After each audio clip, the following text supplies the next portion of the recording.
예수 나를 오라 하네. 어디든지 주를 따라 주와 같이 가려네. 겟세마네 동산까지 주와 함께 가려 하네. 피땀 흘린 동산까지 주와 함께 가려네. 주의 인도하심 따라 주의 인도하심 따라 어디든지 주를 따라 주와 같이 가려네. 주가 크신 은혜 내려 나를 항상 돌보시고 크신 영광 보여주며 나와 함께 가시네. 주의 인도하심 따라 주의 인도하심 따라 어디든지 주를 따라 주와 같이 가려네. 주와 같이 가려네.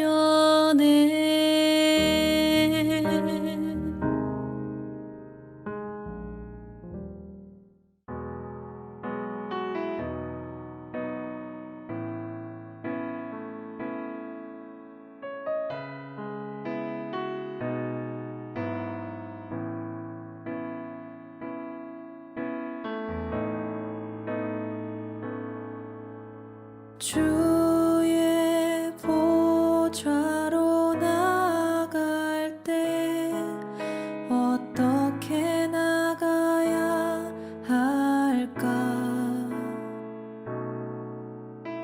나를 구원한 주의 십자가 그것을 믿으며 가네. 주의 보좌로 나아갈 때에 나 여전히 부족하나. 나를 품으신 주의 그 사랑 그것을 믿으며 가네. 자격 없는 내 힘이 아닌 오직 예수님의 보혈로 자격 없는 내 힘이 아닌 오직 예수님의 보혈로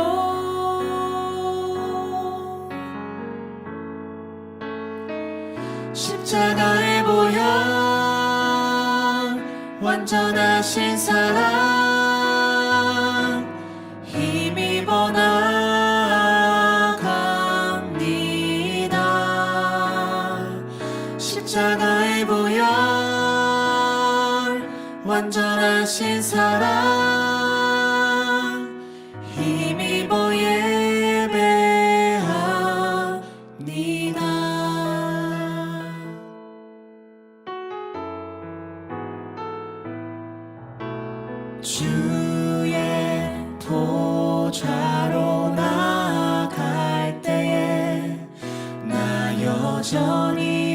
만족하나.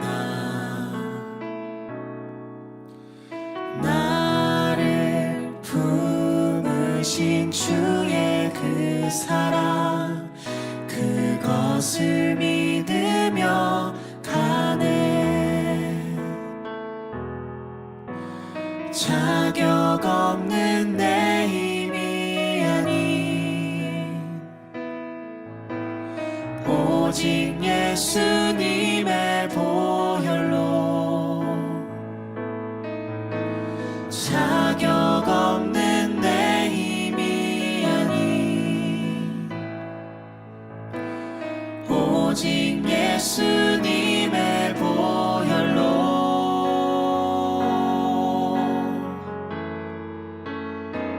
십자가의 보혈, 완전하신 사랑, 힘입어 나갑니다.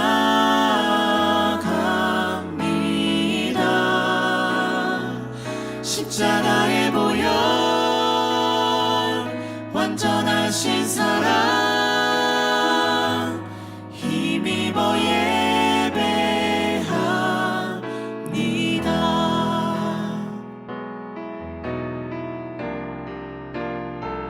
십자가의 보혈, 완전하신 사랑, 힘입어 나갑니다.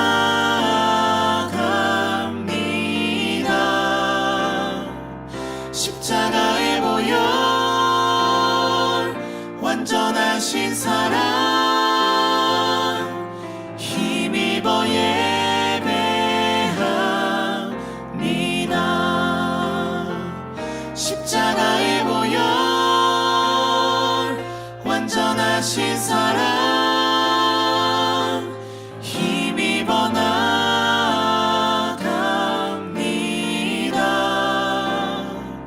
십자가의 보혈, 완전하신 사랑, 힘입어 예배합니다.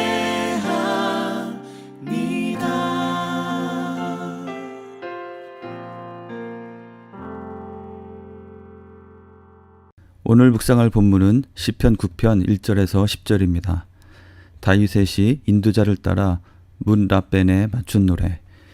내가 전심으로 여호와께 감사하며 주의 모든 기이한 일들을 전하리이다.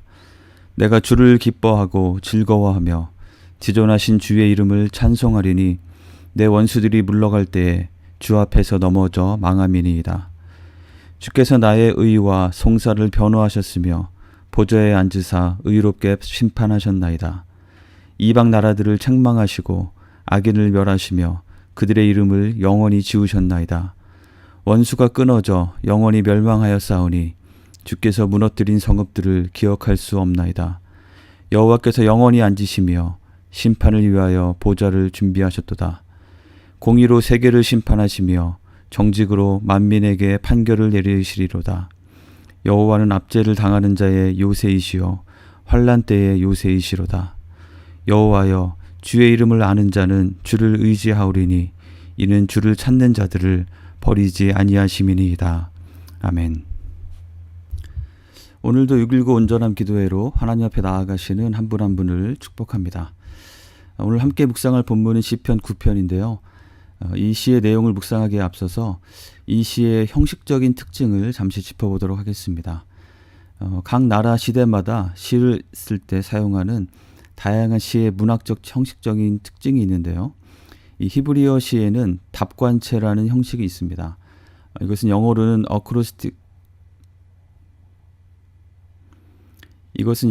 어크로스틱이라고 하는데요. 쉽게 말하면 시의 각 절을 시작하는 첫 알파벳 문자들만 보면 히브리어의 알파벳 순서로 하나씩 이어지는 그런 방식입니다. 예를 들면 1절은 기역으로, 2절은 니은으로, 3절은 디귿으로 시작하도록 시를 쭉 써나가는 것이죠. 이것은 하나의 알파벳으로 한 절씩 또는 2절, 3절 또는 8절씩이 되도록 쓰기도 합니다. 성경에서는 몇 개의 시편들이 이런 형식을 취하고 있고 특히 예레미야 애가의 5장 중에서 4장이 이런 형식을 취하고 있습니다. 히브리어 알파벳은 22개인데요. 예레미야애가 1장이 22절, 2장도 22절, 3장은 66절, 4장이 22절인 것을 보시면 각각 히브리어 원문으로 말해볼 때 예레미야가 1장, 2장, 4장은 각절이 히브리어 알파벳 A, B, C, D 이런 순서로 시작되고 3장은 A, A, A, B, B, B, C, C, C 이러한 패턴으로 이러한 순서대로 시작되는 것을 짐작하실 수 있으실 것입니다.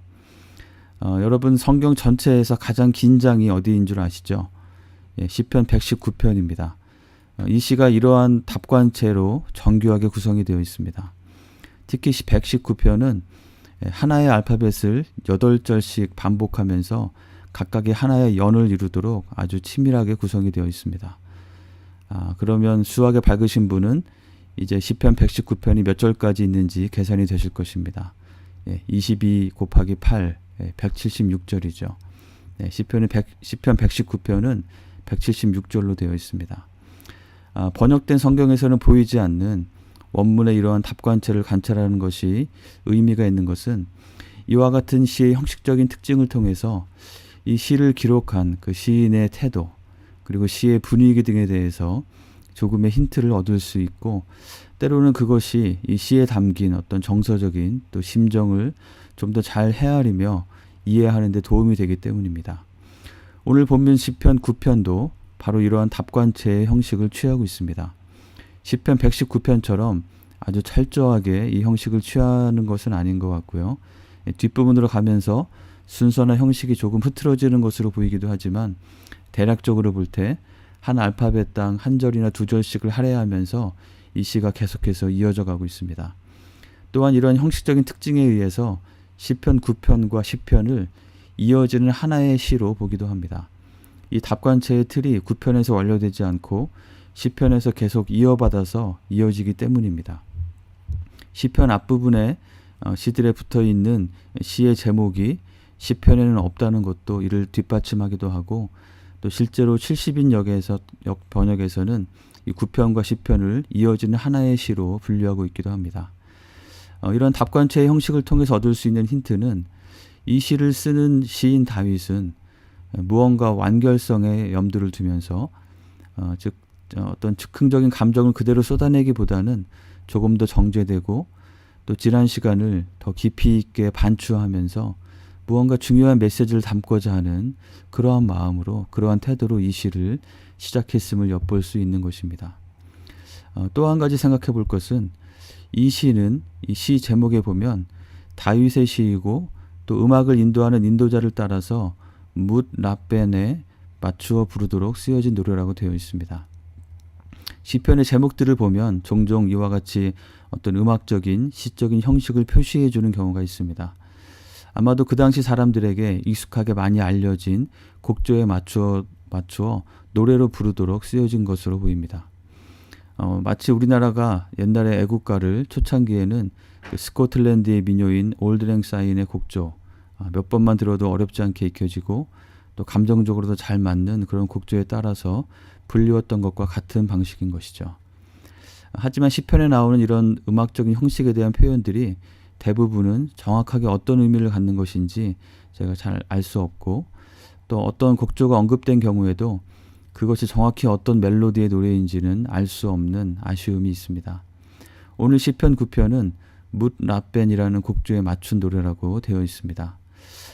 만약에 이 곡조가 지금도 그대로 전해져 내려오고 있어서 우리가 시편 9편 또는 시편까지를 이 곡조에 따라서 불러볼 수 있다면 이 각절의 내용과 고백들에 담긴 어떤 정서적인 감정적인 부분까지도 좀 더 깊고 폭넓게 느낄 수 있지 않았을까 생각이 듭니다. 뭇 라벤은 과연 어떤 곡조였을까요? 이에 대한 더 자세한 주석이나 자료는 열심히 찾아보았지만 그리 많지 않았고 아마도 신학자들에게 그리 큰 주목을 받지는 못했던 것 같습니다. 다만 다른 용어들과 좀 다르게 이 뭇 라벤이라는 말의 의미는 비교적 명확합니다. 대부분의 영어 성경은 우리 한글 성경처럼 이 단어를 히브리어로 소리나는 대로 그대로 음역하기보다는 그 의미대로 번역을 해놓았는데요. 뭇 이것은 죽음이라는 뜻이고요. 라벤 아들에게라는 뜻입니다. 즉 이 곡조의 제목이 아들의 죽음이었다는 것이죠. 여기서 약간의 상상력을 동원해 본다면 자, 이 곡의 분위기는 어땠을 것 같으신가요? 정확한 멜로디는 알 수 없지만 아마도 무언가 마음 깊은 곳에 애절하고도 절절한 감정을 담아내는 무언가 심금을 깊이 울리는 그런 곡조가 아니었을까 상상해 봅니다. 자, 그렇다면 이러한 형식적인 또 음악적인 배경을 염두에 두면서 시편 9편을 함께 묵상해 보기 원합니다. 히브리어 첫 알파벳인 알렙으로 시작되는 1절 2절은 이렇게 됩니다. 내가 전심으로 여호와께 감사하오며 주의 모든 기이한 일들을 전하리이다. 내가 주를 기뻐하고 즐거워하며 지존하신 주의 이름을 찬송하리니. 얼핏 이 내용만 보면 이것은 마치 신나고 즐겁고 밝고 기쁜 곡조일 것으로 생각이 되는데요. 그래서 언뜻 이 내용은 이 아들의 죽음이라는 곡조와는 좀 제목상 잘 어울려 보이지 않습니다. 그러나 뒤에 이어지는 내용을 제가 더 살펴보게 되면 이것이 꼭 그렇지만은 않다는 것을 발견하게 됩니다. 1절과 2절의 다윗의 고백과 선포는 전심으로 감사하고 기뻐하고 즐거워하겠다는 것이고 또한 여호와 하나님의 일하심을 전하고 지극히 높고 존귀하신 하나님의 이름을 찬송하겠다는 것입니다. 그가 전심으로 이렇게 하겠다고 고백하는 데에는 단순히 모든 일이 승승장구 만사형통하고 그저 평안했기 때문이 아니었습니다. 그저 누가 봐도 기쁘고 좋고 즐거운 일들만 생겨서 나오는 그러한 말이 아니었던 것이죠. 이어지는 내용들을 보면 오히려 그는 깊은 고통과 두려움을 경험하고 또 억울함을 당하고 자신의 삶의 근간이 뿌리째 흔들리는 듯한 그러한 고통과 그런 어려운 상황들을 겪었음을 살펴볼 수 있습니다. 그럼에도 불구하고 그러한 깊은 고통과 환난을 통과하는 가운데 그가 경험한 여호와 하나님께 그는 감사하고 찬송하고 그 하나님으로 인해서 기뻐하고 즐거워하고 그 하나님을 모든 사람에게 말해주고 전해주고 싶다고 고백하는 것입니다.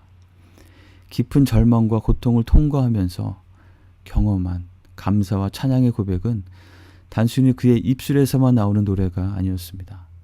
이것은 그의 머리에서만 이해되는 지식적 차원의 고백도 아니었습니다. 그의 마음 깊은 곳에서부터 울려나오는 그의 전 존재를 담아서 고백하는 노래였습니다. 그래서 어쩌면 아들의 죽음이라는 곡조가 아마도 표현해 주었을 그 절절하고 깊은 멜로디가 이 고백에 가장 잘 어울리지 않았을까 생각이 됩니다. 이것이 1절에서 다윗이 말하는 그가 전심으로 여호와께 감사하겠다는 그런 고백의 심정인 것입니다. 그리고 그는 2절에서 자신이 원하는 대로 되었던 어떤 상황들에 대해서보다는 내가 주를 기뻐하고 즐거워하며 즉 하나님으로 인해 하나님의 하나님 되심, 하나님의 어떠하심으로 인해서 그런 하나님께서 함께 하신다는 것만으로도 그는 기뻐하며 즐거워하고 즐거워하겠다고 고백하고 있는 것입니다. 사랑하는 성도 여러분, 여러분의 삶 가운데 여러분은 하나님을 얼마나 실제적으로 실감하며 지내시는지요? 하나님께 대한 우리의 감사의 고백 가운데 정말 얼마나 깊은 우리의 전심이 담겨 있으신지요? 때로는 너무나 형식적인, 너무나 얕은 고백들을 하는 우리의 모습이 아닌지 돌아보게 됩니다. 다윗은 주의 모든 기이한 일들, 모든 놀라운 일들을 전하겠다고 말하는데 우리는 과연 우리의 매일매일의 삶 가운데 그 하나님의 놀라운 일들을 경험하며 바라보고 있으신지요? 혹시라도 다윗의 이 고백이 내게 크게 다가오지 않는다면 과연 그것은 하나님께서 일하고 있지 않으시기 때문일까요? 아니면 우리의 관심과 우리의 시야가 다른 곳을 향해 있기 때문일까요? 다윗은 지존하신 주의 이름을 찬송하겠다고 하고 10절에서는 그 주의 이름을 아는 자는 주를 의지하고 찾을 것이라고 말합니다. 주의 이름을 찬송하고 주의 이름을 안다는 것은 단순히 그 이름이 무엇인지를 안다는 의미가 아니죠. 그분이 어떠한 분이신지 인격적으로 실제적으로 경험한 적이 있다는 것입니다. 그리고 더 이상 그분이 나와 무관하신 분이 아니고 내게 매우 중요한 의미, 중요한 관계인 나와 함께 하시는 내 삶의 큰 의미가 되시는, 내 삶의 전부가 되시는 그런 분이라는 의미입니다. 여러분은 주님의 이름을 아는 분이신가요? 여러분이 고백하는 하나님의 이름, 여러분의 삶을 통해 고백되는 그 하나님은 어떤 분이신가요? 우리 모두 그 하나님을 굳게 붙잡고 그 하나님을 찬송하는 우리 모두가 되기를 간절히 원합니다. 그러한 매일매일의 삶이 되기를 간절히 축원합니다. 오늘 본문 시편 9편 3절에서 10절에서는 크게 하나님의 두 가지 속성에 대해서 찬양하고 있습니다. 3절에서 8절은 정의로운 심판자가 되시는 하나님이십니다. 그리고 9절에서 10절은 든든한 요새가 되시는 하나님입니다. 심판자 하나님은 이방 나라들, 여기서 이방 나라는 단순히 유대인이 아닌 민족들을 가리키는 것이 아니라 하나님의 의와 통치를 거부하고 대적하는 세력들을 의미합니다. 이러한 이방 나라와 악인들을 향해 반드시 공의와 정직으로 판결하시고 심판하시고 억울함이 없도록 결국에는 모든 것이 하나님의 정의와 의에 따라 세워지도록 하시는 분이십니다. 그렇다면 이러한 하나님을 알고 노래하는 우리의 삶은 어떠해야 할까요? 불의와 적당히 타협하거나 죄를 적당히 즐기는 모습이 있을 수 없을 것입니다. 때로 고통이 있고 손해를 보고 억울한 상황에 처한다 해도 하나님 앞에서 더 정직하고 의로운 삶을 선택하게 될 것입니다. 우리 하나님께서 정의로운 심판자이시기 때문이죠. 또한 하나님은 요새가 되셔서 주를 의지하고 찾는 자들을 결코 버리지 않는 분이십니다. 그러한 하나님을 알고 노래하는 우리의 삶에는 어떠한 모습이 있게 될까요? 우리의 삶의 크고 작은 모든 상황과 모든 문제들 가운데 우리가 절대로 잊어서는 안 될 우리의 도움, 우리의 방패, 우리의 요새, 그리고 우리의 안전의 근거가 되시는 하나님께서 우리와 늘 함께 하시다는 사실을 우리는 잊지 않게 될 것입니다. 순간순간 그 하나님을 찾고 그 하나님을 의지하는 우리 모두가 되기를 간절히 원합니다.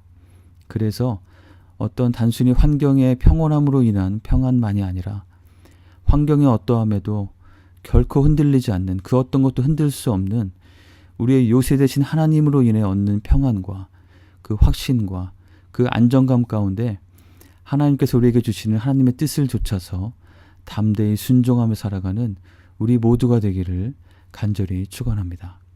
오늘 하루의 삶이 주님을 따라가는 우리 모든 삶이 바로 이러한 삶이 되시기를 주님의 이름으로 간절히 축원합니다. 함께 기도하겠습니다. 오늘 말씀을 기억하면서 함께 기도합시다. 하나님께 대한 나의 관심과 내 마음의 깊이는 어떠한지 돌아봅시다.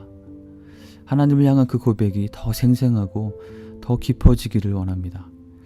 나의 삶 속에 하나님의 함께하심이, 하나님의 일하심이 더 분명해지기를 간절히 원합니다. 또한 심판자, 요새이신 하나님을 기억하며 오늘도 정직과 의로움을 따라 순종하며 하나님 안에서 기쁨과 안전과 평안을 누리는 그러한 삶이 될 수 있도록 함께 기도하겠습니다.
코로나19 팬데믹 사태를 위해서 기도하겠습니다.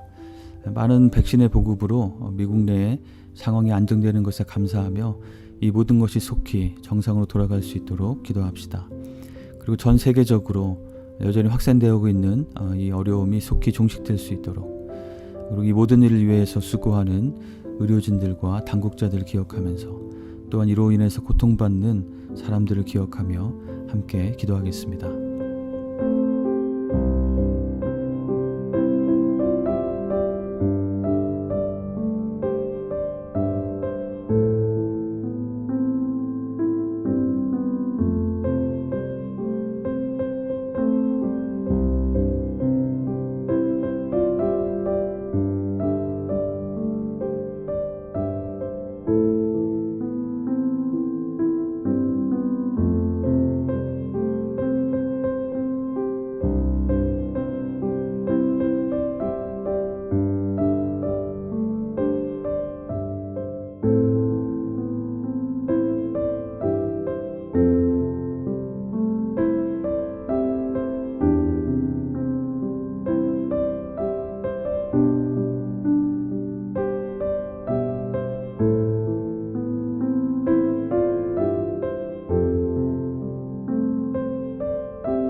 마지막으로 우리 교회 공동체를 위해서 기도하겠습니다. 지난 주일부터 우리 주일학교가 현장의 모임을 오픈하기 시작했습니다. 또 우리 교회가 앞으로 어떠한 모습으로 다시 사역을 재개해야 될지 저희가 또 깊이 논의하고 토의하고 기도하는 가운데 있습니다. 하나님께서 이 과정 가운데 함께 하셔서 단순히 재오픈뿐만 아니라 우리 교회 공동체가 더 건강하고 또 하나님의 뜻을 잘 따르는, 또 그러한 구조와 형식을 잘 갖추는 그런 기회가 될 수 있도록 이 시간을 위해서 기도해 주시기 바랍니다. 특별히 우리 다음 세대를 위한 우리 교육부가 잘 세워져서 하나님께서 우리에게 주신 이 말씀과 이 은혜를 다음 세대에게 잘 전달하는 우리 교회가 될 수 있도록 기도해 주시기 바랍니다. 그리고 또한 우리 교우들 가운데 연약함으로 고통받는 분들 기억하면서 하나님의 은혜를 구하며 함께 기도하겠습니다.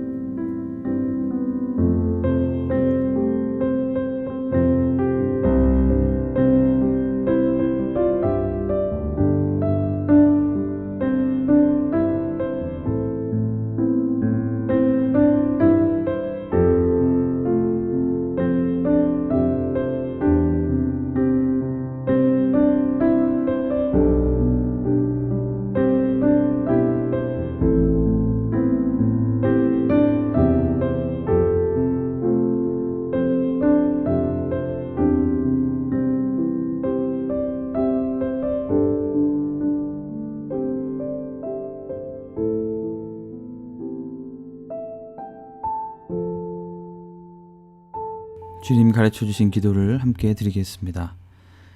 하늘에 계신 우리 아버지여, 이름이 거룩히 여김을 받으시오며 나라가 임하시오며 뜻이 하늘에서 이루어진 것 같이 땅에서도 이루어지이다. 오늘 우리에게 일용할 양식을 주시옵고 우리가 우리에게 죄 지은 자를 사하여 준 것 같이 우리의 죄를 사하여 주시옵고 우리를 시험에 들게 하지 마시옵고 다만 악에서 구하시옵소서. 나라와 권세와 영광이 아버지께 영원히 있사옵나이다. 아멘.